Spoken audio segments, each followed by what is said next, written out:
السلام علیکم مائی YouTube family. آپ میں سے بہت سارے فیمیلز ایسا محسوس کرتی ہوں گی کہ وہ ہر وقت اداس رہتی ہیں، کوئی ان کو سمجھنے والا نہیں۔ کیا آپ ہر وقت چڑچڑی رہتی ہیں؟ کیا آپ بہت اوور ویٹ ہیں؟ آپ اپنا ویٹ کنٹرول نہیں کر پا رہی؟ کیا آپ کو بہت زیادہ نیند آتی ہے یا بالکل آپ کو نیند نہیں آتی؟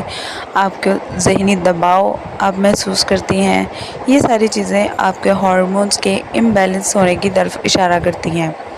اب آپ کو ہارمونز جو ہیں وہ امبیلنس کیوں ہوتے ہیں؟ یا تو آپ کو پی سی اوز کا مسئلہ ہے، آپ کے پیریڈز ریگولر ہیں، یا آپ مینوپاز کی طرف جا رہی ہیں، یا آپ کا مینوپاز ہو چکا ہے، یا پھر آپ کو سٹریس لیول آپ کا بہت زیادہ ہے، یا آپ بہت زیادہ پین کلرز کا استعمال کر رہی ہیں۔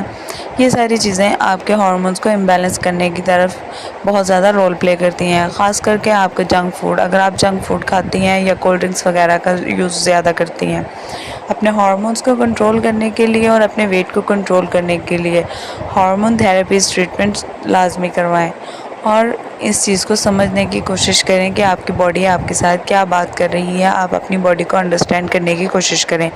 ہرگز گھبرانے کی ضرورت نہیں ہے، آپ کے ہیلپ کے لیے ہمیشہ اویلیبل ہیں۔ ملتے ہیں اگلی ویڈیو میں۔ اللہ حافظ۔